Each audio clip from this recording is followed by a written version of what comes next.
Happy to be talking to all of you, and couldn't be happier to talk a bit about what we're looking for. And I think John mentioned this idea of, what is it that we're all trying to do? And what would a city look like if you no longer had people driving personal cars? And so I'm happy to say that I didn't have to do the hard work to try and figure that out. The ITF, which is part of the OECD, has been doing models like that for the last couple of years.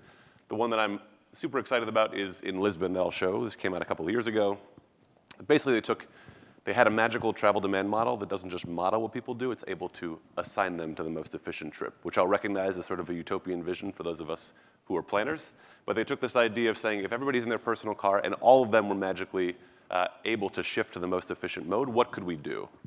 And what they saw was pretty remarkable, right? So you'd only need 3% of the current size of the vehicle fleet to move everybody around. And this is the absolute optimal scenario from sort of time trade-offs and cost trade-offs for the operators. And what you end up with is core high-capacity public transport. We've heard that word a lot from everybody today. That's not going anywhere, even in this magical scenario of optimal efficiency. You see some shared taxis that look a bit like what we're doing with Pool today, and sort of larger taxi buses. And this combination of things, in the long run, can dramatically reduce the cost of the system. It can bring down congestion. It can reduce the size of the fleet. It can almost eliminate all parking supply in a city. So I recognize this is a utopian vision, but to me it's nice to sit and say, hey, what's actually possible if we maximize the efficiency of every mode, if we manage to make people convinced that this is the way to get around? And I think what's happening with technology like ours and some of the players in the space is that this is getting more and more possible as the convenience of relying on a shared mode starts to match or frankly exceed the convenience of a personal car. So there's a bunch of models like this that I think are positive. Now I want to dial back a bit to our start as a company, 8, 10 years ago, depending how you count. We weren't thinking about the big picture transportation options, right? We were composed and focused on making an app that was reliable for everyone, everywhere they wanted to ride, whenever they wanted to ride.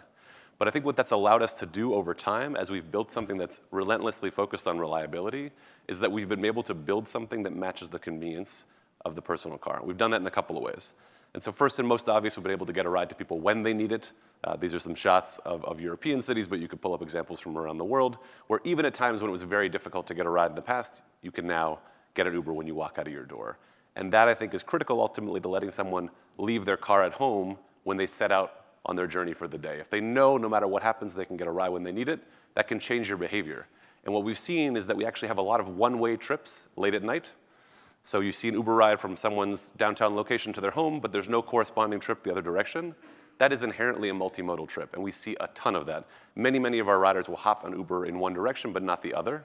And so by definition, they're using some other mode, frequently transit in many places to get in the morning and maybe an Uber home late at night. So building that reliability across the board, we think is key to making something that can match the convenience of the car. But we also want to be everywhere that you are. Let's see if this works. It does. Okay, so this is Toronto. I think we've been working on making sure that our service is not just available in the core of cities where transit in many cases already functions well, but in suburban areas and ultimately in small towns. So this is a shot of Toronto and how we've expanded across the metropolitan area, but I could pull up almost any major market that we've been in for some time, and you will see that our service spreads increasingly into the less dense parts of the city. So New York is another great example where yellow taxi service was overwhelmingly concentrated in the core of Manhattan. 90% of the pickups were there. For us, the majority of our pickups now happen outside of Manhattan.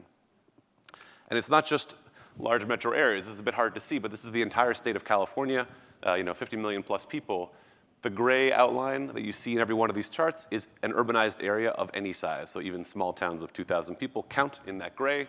And what you see is the spread of our service across basically everything of any size. And the same data showed in chart form. What you see here on the left is every city in California ranked by population. And on the right, you're seeing by year, what is our service level? So the darkest, we have the best service. The light, we have some service. But you're down to population levels of 2,500 people who are doing rides in California. So it's not just a big city phenomenon. It's not just a core. It's small towns and suburbs that are receiving service where there, frankly, in many of these places was no transit to speak of. So if you didn't drive your car because you didn't own one or you didn't want to invest in one if you were low income or you were too elderly to drive, you really were totally reliant on someone else for your mobility. And so I think these are the exciting stories that are happening outside of big cities that can help genuinely build an alternative everywhere to your personal car. Shared rides, obviously, part of that vision that we talked about up front with Lisbon. You want to not just have convenient rides, you want to have shared rides.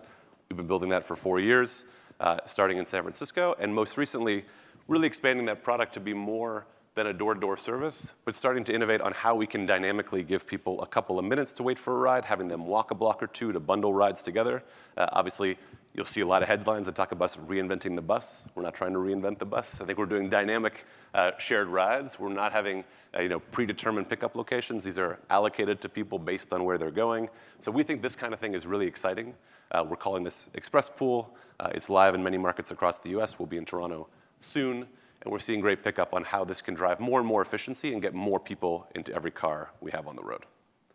So that's what we're doing. But as we've grown around the world, we've obviously seen how we are interacting with systems like public transit. So this is London. It's one of the examples I like best. I worked in London briefly for TfL as a grad student about 10 years ago. One of the best transport systems in the world, but there was no night tube service until relatively recently. And Uber had built up a business very successfully late at night. And so there was a lot of questions being asked when London finally launched night tube service. What would that do to Uber's business? Would it decimate our business because we're fierce competitors and we can't thrive where transit thrives? Those are the kind of questions that were being asked.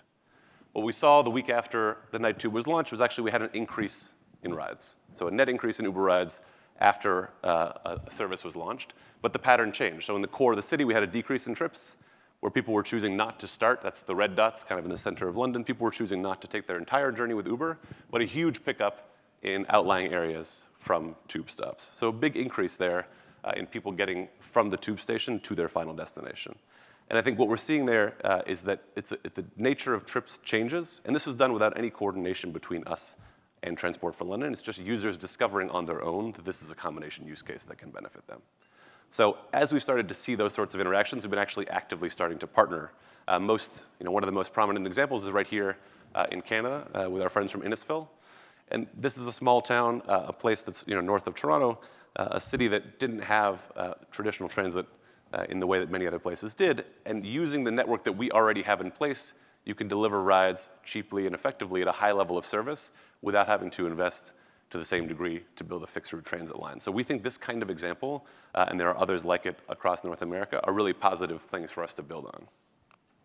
MBTA in Boston, paratransit, something John talked about as well. We think there's enormous opportunity for people to partner with us to deliver rides that don't look like fixed route transit, right? Can we save costs? Can we improve service quality for paratransit services using groups like Uber? We are bullish on that being possible. This is just one example. There's lots of these conversations going on. We've got about 36 transit partnerships of some form across the world. So that's the operational work together. But I want to take a bit of opportunity to talk a bit about, I think, the political and policy work where overwhelmingly, and I think John emphasized this as well, we agree with the position that transit has taken. So as someone who worked in transit before I came to Uber, what I've always found is that on almost any issue you can pick, services like Uber and transit providers have the same incentive. And I think that my favorite example to start with is congestion pricing in New York City. Obviously, it's been talked about for a very long time, but putting a price on cars to enter the congested core of a city to fund public transit is something we're not just sort of passively tolerant of, that we are actively supporting. So we've put $1 million into ad campaigns in New York City to support a push for congestion pricing.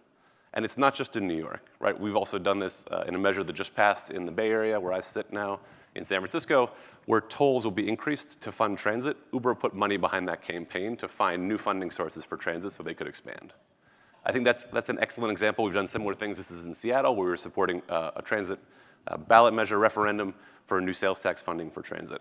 So on all of these things, it's not just our sort of corporate people, but our riders also benefit from transit, support transit more than the average population.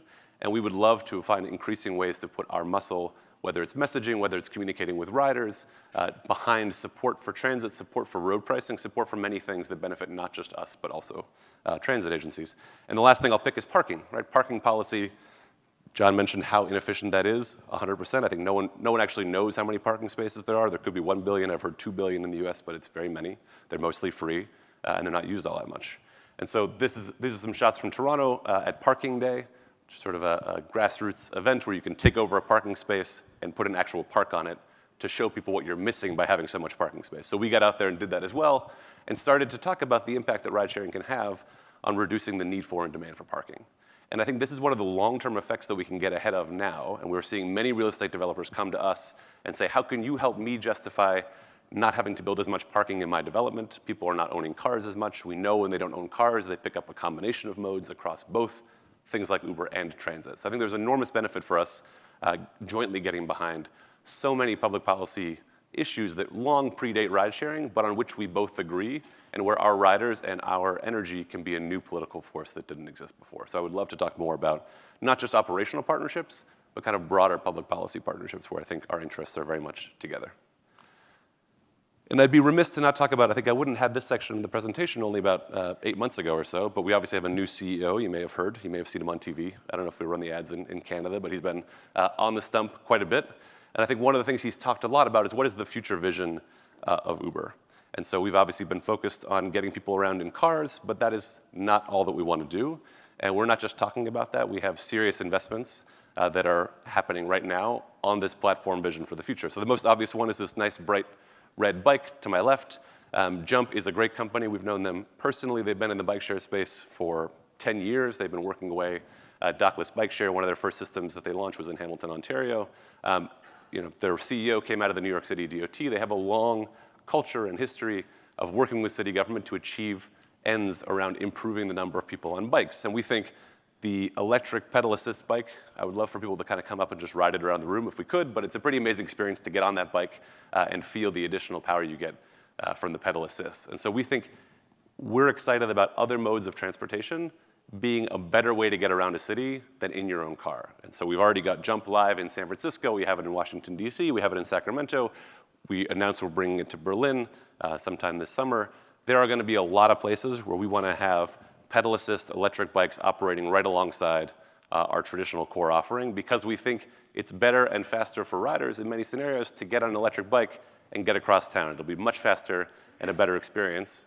So it's a good business for us. But obviously for cities, if we are using our platform and the energy we have and the riders we have to encourage more biking, I think that's an amazing opportunity to continue to shift the conversation away from cars, away from personal cars, away from parking, and reallocating space in the downtown cores. And again, I think this all works quite nicely with the vision of getting more people onto transit as well. And so that's Jump. It's exciting. It's in the app. If you go to DC or San Francisco right now, I encourage you to use it. And last but not least, and it was mentioned just right here in Vancouver when I boarded TransLink, seeing the contactless payment to get on and off of the Canada line on the way in, there's a lot of excitement around what the future of transit is, what the future of transit integration is, how you make payment easier. When I used to go to APTA conferences a couple of years ago, some of the comments we got was when you get to any new city and you open your Uber app, you can get a ride right away. You don't have to think about how it's being paid for. You don't have to think about a new system, whereas most places, and Vancouver's now an exception, if you get out at the airport and you want to take the train, you have to fumble, you have to find some way to pay for your ticket. And why is it that we're making it difficult as a transit agency to pay for something and Uber is able to make that seamless? And so one of the things we are working on and have been thinking about for quite a while is how do we bring the ease of the Uber experience to get someone onto a transit ride? And so that's what we announced earlier this year with Misabi. Hopefully many of you know them as a company. The idea of bringing that technology into the Uber app to not just plan for a multimodal trip, which we see many people doing on their own, Uber to the train to their final destination, but to be able to pay for that ride in one integrated swoop. We think there's huge benefit there for us to be able to offer a cheaper, faster, better ride on transit, where that makes more sense than taking an Uber, but also benefit to grow ridership for people who might not have considered a transit trip when they're opening the Uber app. So we are excited about that. I think it's just the beginning. We're hoping to have this live by the end of the year with Misabi, and I want to talk to people in the room about all the different technologies that are going to make it easier and easier for us to stitch Uber and transit together and Uber and transit and bikes together. So this long-term vision, we think, ultimately bring these modes together. All of that is key, combined with everything we talked about around policy, around pricing, around parking changes, is going to be what we need to get back to that original vision of people not relying on their personal car to the extent that they have, using space more effectively and moving around people